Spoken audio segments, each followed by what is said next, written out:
Okay guys, this is my spoiler-free review of the 2.7 story. This is actually my second time recording this. I tried to do a kind of an like driving around and also like walking around the town vlog style thing, but the microphone just wasn't playing nicely. I had some like audio issues. So this is my second time recording this entire thing, so forgive me if I kind of like stumble around here and there. And before I get into my review of the 2.7 story, I first want to lay out what I have had issues with in the Wuthering Waves story so far, and how this 2.7 patch, 2.7 story has fixed them, or at least addressed them in some way. I want to say, like, I have enjoyed the Wuthering Waves story due to the fantastic storytelling, the interesting and attractive characters, and also the enjoyable soundtrack that has only been getting better and better with each coming patch. The thing is, though, that I have been severely disappointed in the Wuthering Waves stories. But what I mean by that is that I have enjoyed them, but at the same time I've also been disappointed because I know that they are capable of doing much greater things in the story. And I think this patch really, well, at least in my opinion anyway, vindicated me and like proved, well, to myself anyway, proved me correct. And the three reasons why I've been disappointed with the Wuthering Waves story so far, again, I need to repeat so like there's no confusion out there. I have enjoyed most of them with a few caveats, but I have thoroughly enjoyed most of these stories all the way from 1.0 all the way to now 2.7. But the things that I have been really annoyed with or disappointed by in the Wuthering Waves story are these three main points, I think. The first one is how everything in the world revolves around Rover. Places wouldn't exist without Rover. Organizations wouldn't exist without Rover. Characters wouldn't be who they are without Rover. And before I get people in the comments saying, well, that's because he's the main protagonist, I'm like, yeah, that's got nothing to do with it. You can have a main protagonist, a main character, and not have the entire universe revolve around them. I'm speaking specifically about things like, say, Chang-Li wouldn't exist without Rover's influence on her teacher, who always hyped up Rover, and then also Camellia as well. Camellia wouldn't be who she was from Lady Flora into Camellia without Rover, and Jinshi, and so on and so forth. There's character after character and thing after thing, event after event has been about Rover and how these people just wouldn't be who they are without Rover. That's, for me, that's been something that's kind of put me off. And in saying that, the recent 2.0 or 2.x patches have been shying away from that significantly, but there'll always be this like something in the story somewhere where Rover is like literally the only one who can do this thing that, in my opinion, that a lot of other people could do regardless. I think you get what I'm kind of talking about right now, about the Rover situation, but I don't want to like harp on it too much because, like I said, the 2.7 story has, at least to some degree, significantly addressed that. Another problem I have had with the story is the implementation of Abby as a character, and I have had like significant disagreements with people in my own community, people in my own Discord, and so on and so forth, to the point where it's kind of like become a meme in my circle of things that I am the #1 Abby hater. And I've been trying to explain, and I'm pretty sure a lot of people understand this, they're just like playing it up. I have had issues with Abby as a character in the sense of like they've been absolutely pointless as a character to the story. Like for what they are and how they seem to have this connection to Rover, again, the main protagonist, all they really do is show up for a cameo here and there, saying something about how either they're hungry or they're sleepy, and then or maybe they recap something and do a bit of exposition a la Paimon, although not nearly as annoying or grating, but my point stands. Like, for me personally, I just haven't seen a point to Abby as a character, and it seems finally that they are going to be addressing that going forward. At least I hope so. The third problem I've had is the integration of past characters, or rather the lack thereof. Like they just didn't do it really so much at all. Like they maybe have like one patch, like the first 1.0 had characters all interacting with each other, they had them all integrated in the story. Same thing for 2.0 as well, and then it besides those like initial new version patches, it never really pays off throughout the story as well. It's basically just been Rover and the Banner character, which is really, in my opinion, a glorified companion story quest. Like, there are ways to do that, but I don't think that, well, for me anyway, again, I don't know if I need to keep reiterating this point that this is my opinion. If you feel like you didn't really mind that, again, perfectly fine, but this is just the way I have experienced, that I have felt playing through the story, that it just feels like a glorified companion story quest, all in effort to push players to pull for the new character, which is what companion story quests have traditionally been about. And the reason why I feel that that is a problem, a significant problem, is something I'm going to get into later on. And because these three issues are the biggest issues that I have had with Wuthering Waves, I am really happy with this 2.7 story, because they, like I said, they have either addressed them to some degree, or if not outright fixed them. I mean, we'll have to see what goes on going forward, but let me just get into it. On the point of where everything is about Rover or connected to Rover in some way, shape or form, or things that would not exist or would not happen, people would not be who they are without Rover. Even patches that I really enjoyed, like the 2.5 patch with Frolova, I really enjoyed that story. I like the moral grayness that they introduced with Rover as a character, and the philosophical and ethical conversation they provoked throughout the community. I get that, and it was, again, in its sense, a glorified companion story quest, but it was done in a way that I really enjoyed. And like I said, they can do that sometimes, and it does work quite well. I think they did it relatively well in the Showkeeper story quest as well, although there were some pacing issues. I think they should have probably split that up, but I'm not going to get into that right now. We're talking about the 2.7 story quest here. With this latest character of Galbraina, I really like Galbraina. I like a lot of the other past characters, like Yuno as well. I really like Yuno, but Galbraina, what I really appreciate about her is that she's a strong, independent character that doesn't need Rover to do anything for her. Like, in the beginning, she's somewhat antagonistic, or at least it seems so, and what I noticed when playing through that is that even though we are playing as Rover as the main character, the way they present Galbraina, she seems like the main character in her own story. And I saw a lot of parallels between Galbraina and Rover as well, in the sense of, say for example, the one wing version of themselves. Like Havoc Rover has one wing, Galbraina has one wing, sometimes two. It's a bit weird. But they are both also able to absorb echoes, absorb this Wutherium energy, just naturally. They don't need to use a gourd to do so. And they also both have this entity residing within them. Rover with Abby, and also Galbraina with the Chimera, and also other things. Again, I'm trying to keep this non-spoiler for others that might not have played so far. And several times throughout the story as well, Galbraina will just go off and do her own thing. She will go in there and she'll be just as proactive in the story as Rover is as well. And that was something I was really surprised by, but surprised in a really good sense of the word. Several parts throughout the story, when something was being presented as a problem, there was always this nagging thing in the back of my mind where I think, oh yeah, they're just going to have Rover jump in there and fix it. But no, Galbraina jumps in, and she's the one that jumps in first and solves this or does that, and I really appreciate that about her. And not to say that Rover has no agency in this story. I say he because I play as male Rover.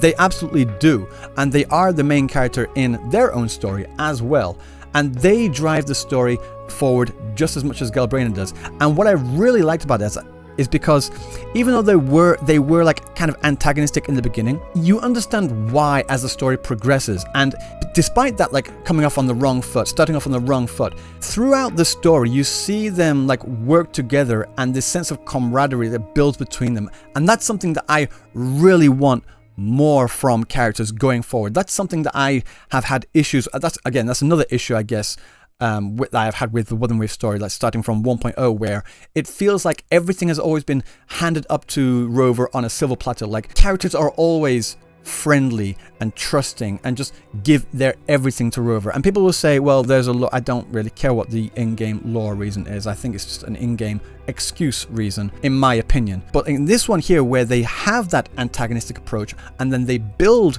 through that and become friendly, become allies, and fight alongside each other back to back against these enemies that they come up against in the Dark Tide, I really enjoyed that. And then there's a character of Chuyuan as well, who shows up just briefly and does his own thing again in his own story. And that's something I really like, where there are other things happening in the world apart from Rover. Like, Rover is pushing the story, like I said, but there's also other characters doing their own things that does intertwine with the main story as well. And I think if they can continue on that thread of having other plot points continuing in tandem with the main story, things that like they interweave together, like they cross together and split apart, and then you have these different characters doing their own different things, that helps bring the world, and that helps make the world feel a lot more alive. So if this latest 2.7 story is anything to go by, then I'm looking forward to seeing what they're going to be doing, or what they have for us in the future too. Going on to my other issue of Abby. Like, Abby is not entirely fixed in my opinion, but a line was dropped near the end with huge lore implications. Like, the name Abraxas came up in 1.1, should I say, where we first give this character the name Abby. Like, Abby is saying Abraxas. Let's just go with Abby. So the name Abraxas was brought up earlier, but it was never really confirmed to be their true name. But then a line was brought up in 2.7 from another, let's just say, character, and so that line there, and also the reaction from Abby as well, was something that I found really, really interesting. And I just want to repeat as well that I don't hate Abby, like, at all. I just hate the pointlessness of Abby so far in the story. Like I said, they will come in and do something. Kuro, because Kuro is the ones that's making this story. Kuro will give Abby something to do that would inevitably have been able to be done by someone else. Like, I often get people saying, well, Abby's the only one that can do this, and then literally, like, the next scene, another character will come in which will give Rover the exact same information that Abby had given them. There's only like one or two times where that has not been the case, and even then it wasn't really all that important or all that significant to the story at large. It's just something like, oh, that's pretty interesting. So my problem is, like, it's not that I hate Abby as a character, and I really don't. I just hated the pointlessness of Abby so far. And if anything, I wanted to see more of Abby, like, to explore why we, like, as Rover, are stuck with them. Like, why are they inside Rover? Like, what are they? Who are they? How do they factor into the story at large? And why should we care at all? Like, cute, yes, but for me, that's not enough. And so toward the end of the story, when that line was dropped, if they explore that line and they continue along that plot thread going forward, I will be very happy. But if they just, like, drop it and then it only gets brought up every now and then no, I'm not happy. I'll go back to saying the same thing. Okay, why?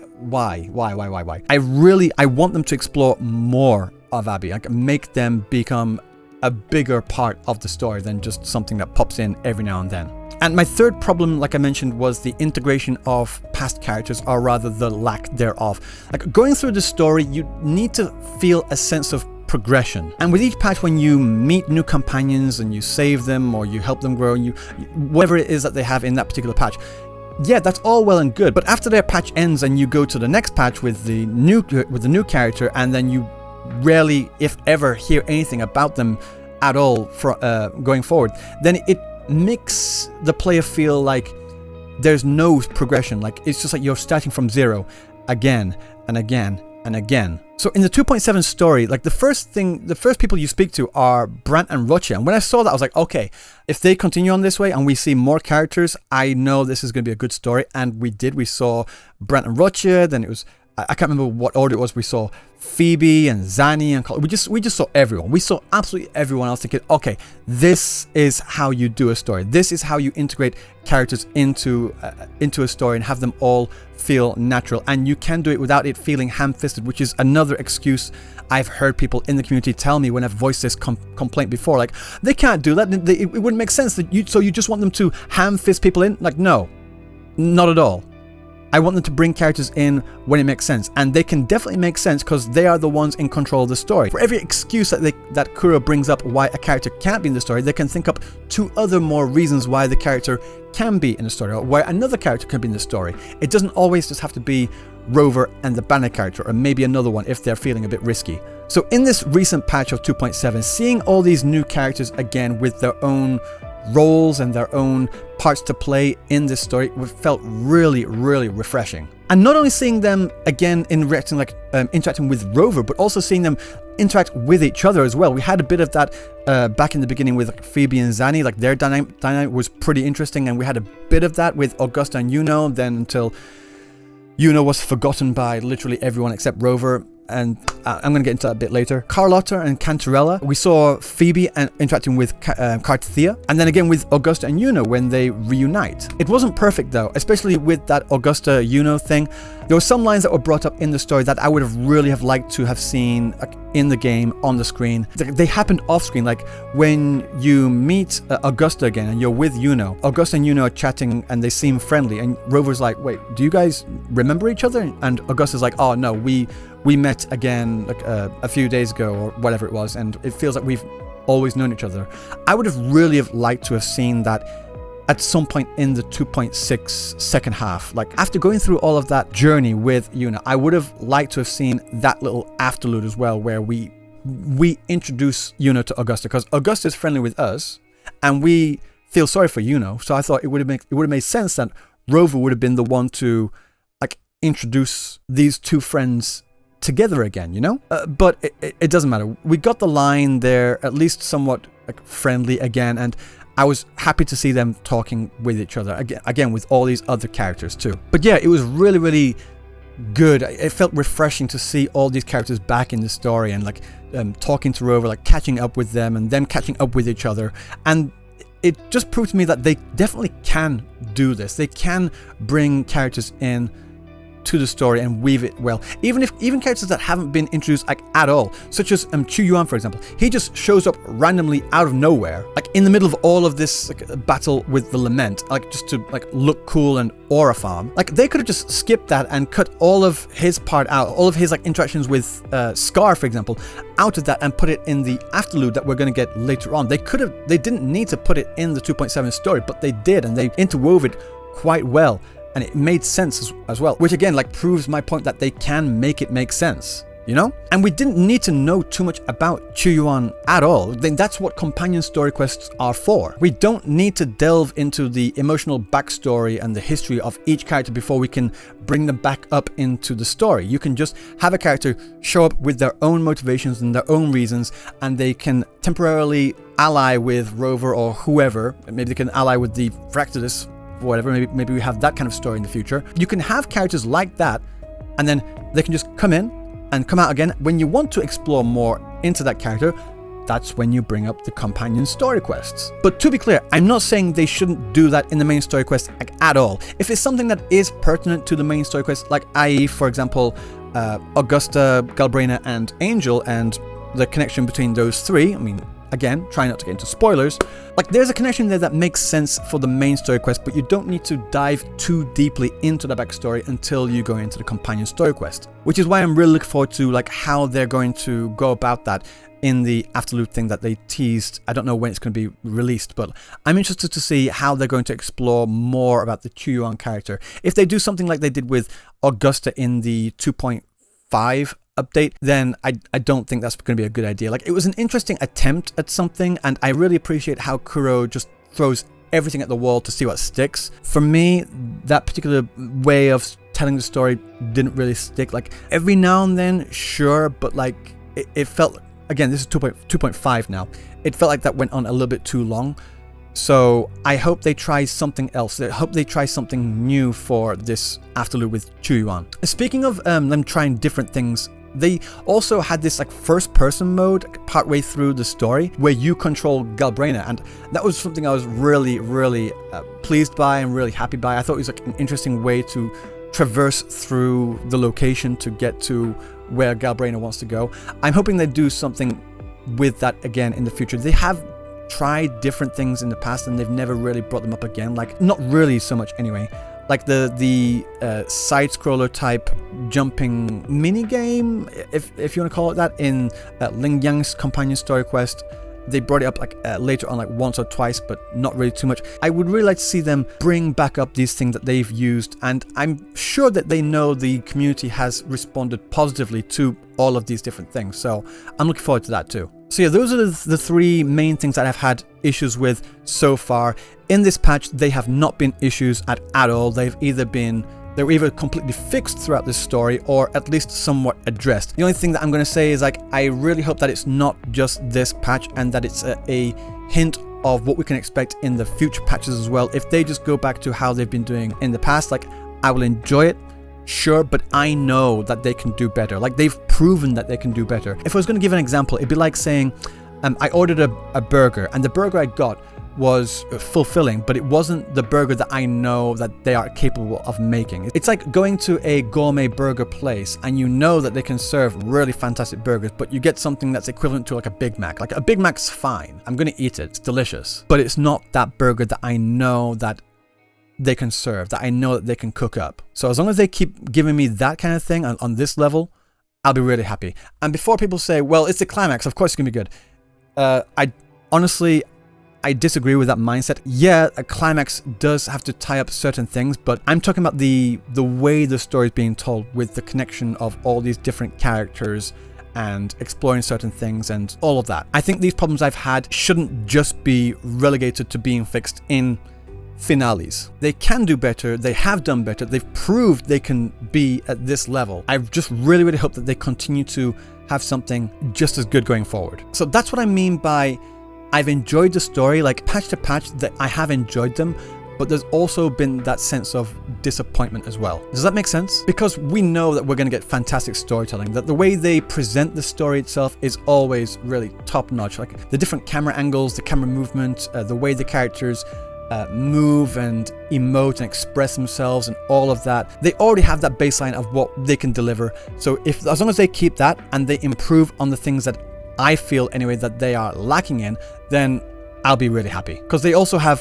fantastic music as well. The music in Ryuuku has been really good. I think in the beginning, like the 2.0, 2.1 and around that, they leaned a little too much into the orchestral side, and not that I don't enjoy orchestral music, I really do, but I like to have a bit of variety in the soundtrack. So with these more recent patches, we've had more rock, if not outright metal, and we're getting more of these like techno beats and such back into the soundtrack as well, and some really fantastic vocal performances with the voice, the singers in there as well.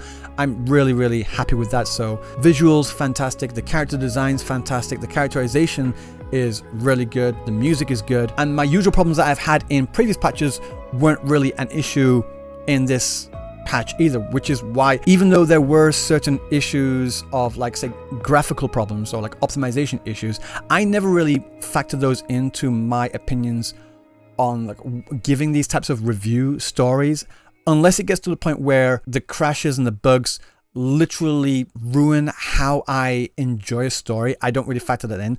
I just had a few things where like the background, some things in the background weren't rendered properly or in time or this, that. It wasn't really an issue for me, although I did notice those things were there. And also the pacing throughout was really good. Like this was a over 6 hour, 6.5 hour story in total. Like a first section of like an hour and a half, and later on about 4 hours or whatever it was. It was really good, and the pacing throughout was really good. There was only one section around the middle of the second part for about 20-25 minutes where I felt the length of it, and I was like, all right, come on, let's just go through. And I didn't want to skip because I don't like pressing the skip button. I think all gacha games should have a skip button for those that do want to use it, but me myself, when I'm going through the story, I don't like to use it, like, if at all. So I was reading the lines that were being read out by the voice actor, reading them and just clicking, read, click, basically the like a Hoyoverse method. But on the whole, yeah, this 2.7 story was absolutely phenomenal. There were some parts like, okay, I don't know how I forgot this. Like, this has not happened to me in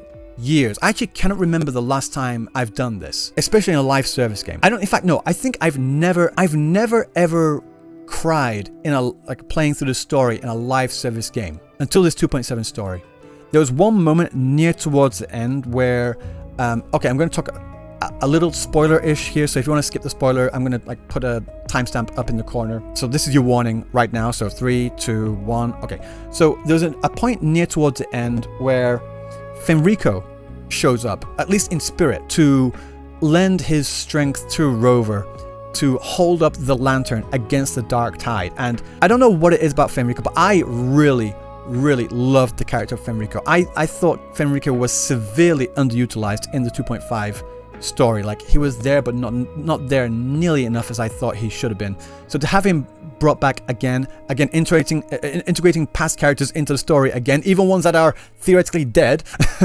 So seeing him being brought up back into the story and getting his actual redemption arc. Like in 2.5, he had a bit of redemption where he held up the lantern and petrified, turned to stone, and that was good enough, but it wasn't enough for me. It wasn't satisfying enough for me. But to have this here where Fenrico holds up the lantern side by side with Rover at the very end to push back the dark tide, to push back Leviathan, was such an emotional moment for me. And I don't know what it is. I don't know what it is. I identify a lot with Fenrico in a lot of different ways, and maybe it's just because we're both old unks, you know?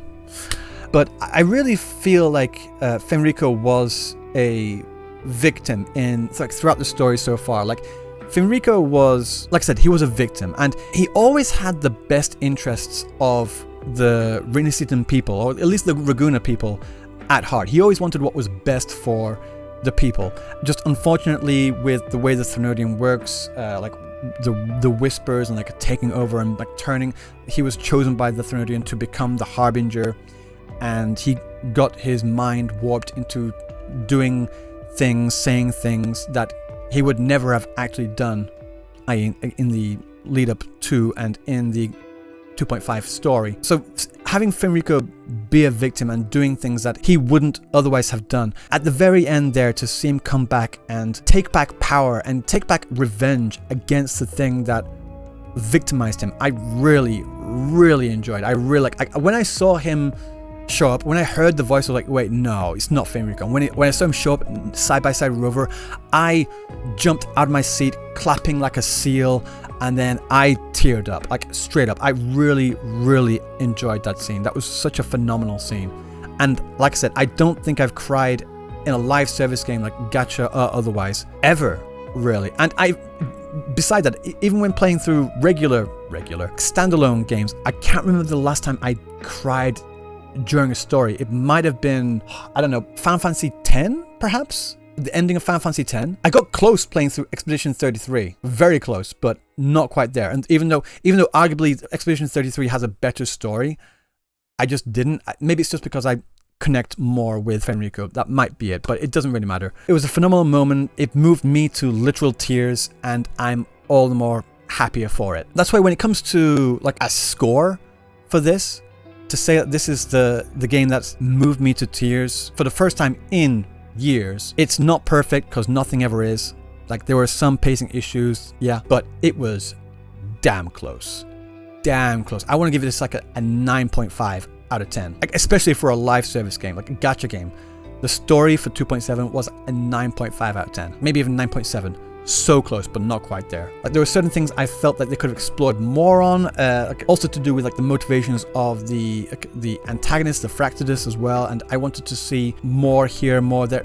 But these are like trivial problems, and they really are trivial too. But yeah, this was so damn good. And I know I'm going to be just another voice in the sea of other voices that have said the same thing, but when something's good, you've got to say it's good, you know? And when I've been voicing these problems that I've had with the story so far, and they fix them, or at least address them, I've got to give praise where praise is due, you know? So that's what I'm doing here in this video. It's been a bit of a ramble. I do apologize about that. I don't know if I've missed anything, because usually when I make these kinds of videos, I usually like write everything up, but this is the first time I'm doing something like off the cuff. So I apologize for rambling. I apologize for any kind of sounds. It's just, I'm not very eloquent. I'm not as good as, say, Gacha Smack, for example. So yeah, guys, what did you think? Let me know down in the comment section below. Like, what's your review? What are your thoughts? What parts did you like? What parts didn't you like? I want to hear everything. So until next time, I will see you in the next video. Peace.